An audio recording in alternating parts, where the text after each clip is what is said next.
The Radio Forest Podcast. Forest is Gary Hoey. Hey, there you are, man. How you doing? Happy holidays. Oh, man, same to you. Happy holidays, brother. Thank you. You got your guitar nearby and plugged in? Coming okay? Yeah, I hear you great. Let's hear a little bit of that Angels We Have Heard on High version you just released. Yep, absolutely. Let's how about a little bit of that?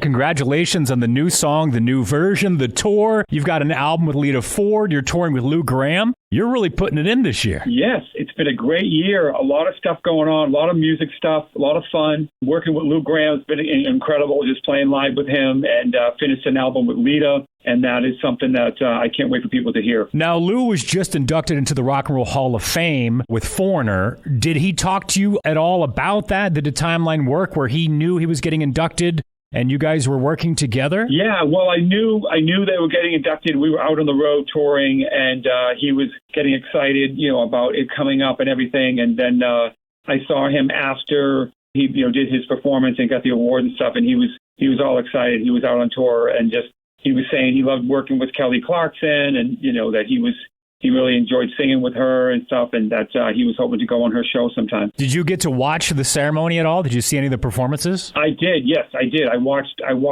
pretty much most of it. Yeah. What do you think about Ozzy being inducted as a solo artist? Of course, you've got a strong connection when you tried out for Ozzy Osbourne. Yeah, absolutely. I thought it was great, man. I thought it was great that he got inducted as a solo artist because he's such an icon, and I'm glad that they're getting people in there, especially while they're still here to appreciate it. I wasn't exactly proud of some of the performances, but I understand they have to. It's kind of like the Super Bowl, right? They got to have like some pop people in there to kind of spread the love around. And I don't want to be a gatekeeper of rock, but he was like such a force of metal.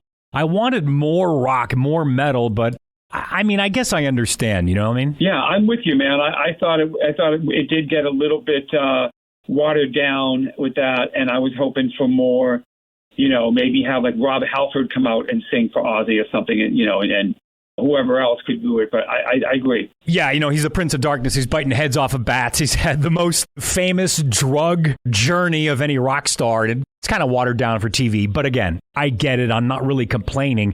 It was a little hard to see him with his health. Now, I don't want to make fun of him. He's lived a hard life. He's getting older. I get that.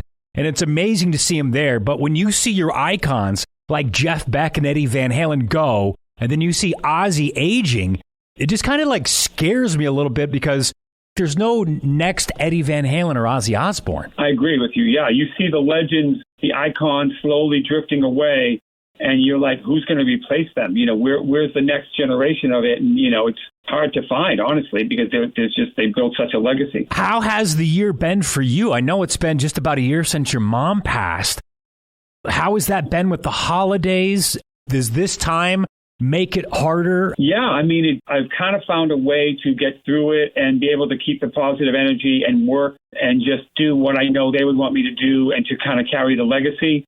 And I think it's like a period we all go through, there's the hard and the, like you said, the up and down flow. But for me, it was getting this record done, Avalanche, my new album that's coming out in March, getting it finally done and mixed. It's finished. Max Norman, speaking of Ozzy, he mixed it, who did Ozzy and Megadeth, and he really brought it home for me. And it's a collection of songs about my life. That's why I called it Avalanche, because I felt like I got hit by an avalanche with a lot of the stuff that was going on.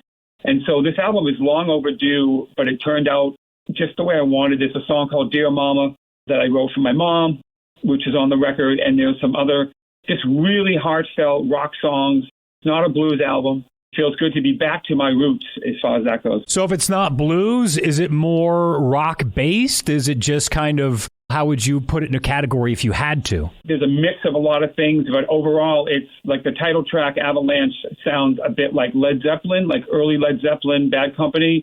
There's some powerful ballads on it that sound a little bit 80s meets 90s.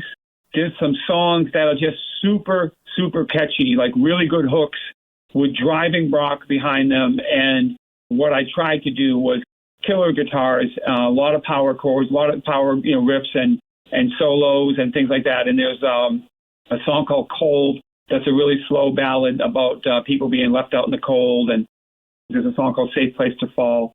That's another really strong song. A song called Maine to Mississippi. That's kind of a deep, just groove song. So there's a lot of variety of styles, but it's definitely a rock album. Now, you've got that Rock Legends cruise coming up, and I know you've done these cruises before. You did one with Lou Gramm.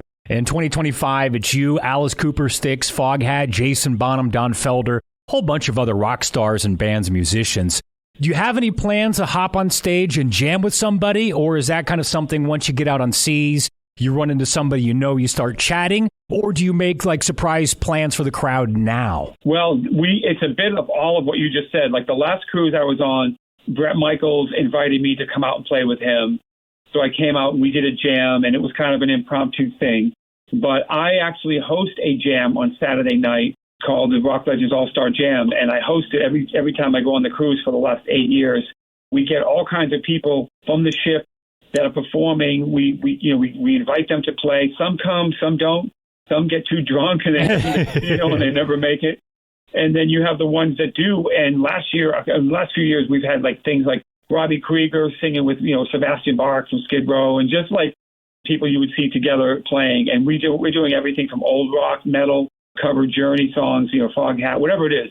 We just have a good time. That's such an impressive lineup. Jason Bonham kind of stands out to me, being a huge, massive Zeppelin fan. But what are some of your big wish lists for this cruise to get on that All-Star Jam? Well, I think for me, Alice Cooper would be amazing. I know his drummer is a friend of mine. He played with me before, Glenn Sobel, so he'll probably come down. The guys in Styx, it would be great if they could come down. I like Blackberry Smoke. Robin Trower is one of my heroes. Jeff Skunk Baxter, I've played with him before. Oh, yeah. So I would hope he would come down. And Jason, of course, it would be amazing if he came out. And he's been up there with Sammy Hagar before they've come out to jam, so I'm hoping he will. Well, it's Gary Hoey, Angels We Have Heard on High. He's got a new version out. He's got his holiday tour going on right now, but I know you've got your guitar nearby. I'm kind of like hesitant to ask this. I'm worried I'm going to fail. Can you hit me with some classic rock and see if maybe I can guess what you're playing? I'm worried now that I said that I won't know any of these, but I know with your history and the songs the bands that we've been talking about, I might be able to pick out a couple. Yeah, absolutely. Let me give you a few and see where we go with this. Okay, so let's start off. We'll go with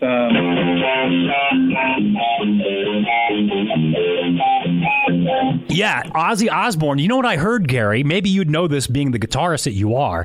I heard that's just a sped up riff of Steve Miller. I've never heard that. It's the same riff, just played faster, and I forget who it was.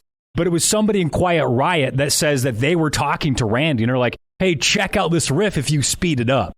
And people are like, nah, that's not true. He didn't do that. But the guy's like, dude, I'm telling you, I was in Quiet Riot with him, and it's Swingtown. I think that's so cool. I love it. All right, let's try another one. Here we go. Okay.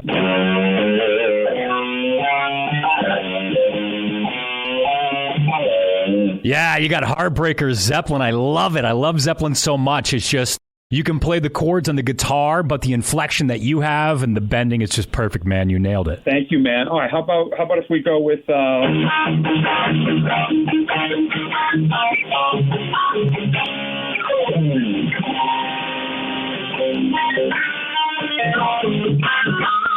Yeah, Panama. I know you've got the Eddie Van Halen amp head. Talk real quick about the impression of Eddie Van Halen on you as a guitarist, because you know the songs, you've got the amp. I know that's a big deal for you. Yeah, absolutely. I mean, Eddie was just massive because when he came out, his first album, 1978, I was so impressionable, and hearing, his incredible technique and everything really hit me hard.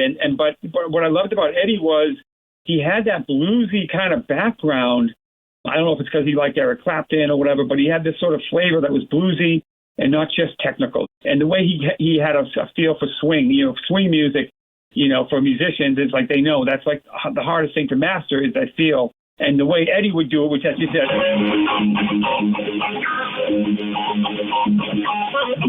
the way he just had the sound just bounce was big on me, and his tonality, obviously. So when he came out with his signature amp, Fender came to me with the version 3 and said, do you want to check this out? And I did, and I was blown away. And I actually have one. They can't even trace the serial number. So I go back to the very first ones that came out. So you've got like one of the early versions. Is it the amp? Is it the head? Is it a combo? What do you have? I have like a 100-watt head, 3 channels. That was one of the it was not the prototype, but it was one of the early production runs.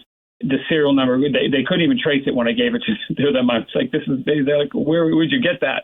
I love the amps. They perform so well. I'm still using them. That's awesome. Hit me with another song. Let's see if I can go get another one right. I'm hoping here. Okay, let's go. Let's give it a go here. Let's see if I can remember this one. How about...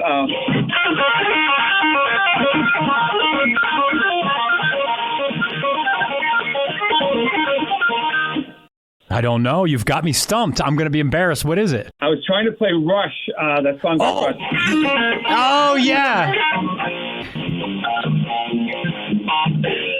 Yes. Limelight. Yeah, it is Limelight. You're dead on. Here's the thing with me with Rush is the guitar for me in my memory is the third part of the band. Maybe the fourth because it's Geddy's vocals. It's that bass and keyboards. Maybe it's fifth because you've got vocal, bass, keyboards, and then the world's greatest drummer. I oftentimes underlook Alex's guitar work, and I think just in the last 5 years, I've seen him do a couple of interviews and play a couple of songs. So I think it's just my lack of paying attention to what he's doing because of the rest of the band is so huge. Well, that makes a lot of sense. I was never a huge Rush fan, honestly, growing up. I loved the music and I loved their stuff, but I was more straight ahead classic rock. All right, let me try another one for you. How about something more straight ahead? How about this?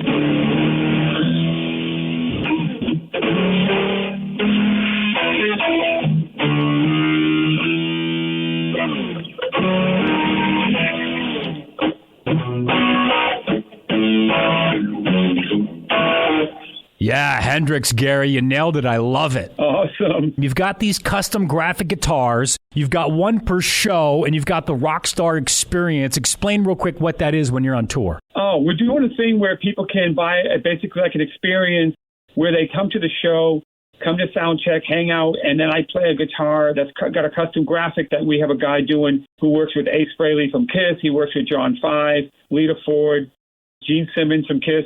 Basically, they get to take this guitar home that I'm going to play on stage for a song, and then it becomes their unique, one-of-a-kind graphic guitar that they get to keep. Okay, wrapping up real quick, do we have a release date for Avalanche? Yes, Avalanche will be out in March 2025, and can't wait to get it out, man. It's long overdue, but people are, I think, going to really enjoy it. Do you have a release date for the new Lita Ford album that you're part of? You know what? She is working on that. I have not got the actual date from her yet. Well, Angels We Have Heard on High, new holiday song out from Gary Hoey. We talk to him every year.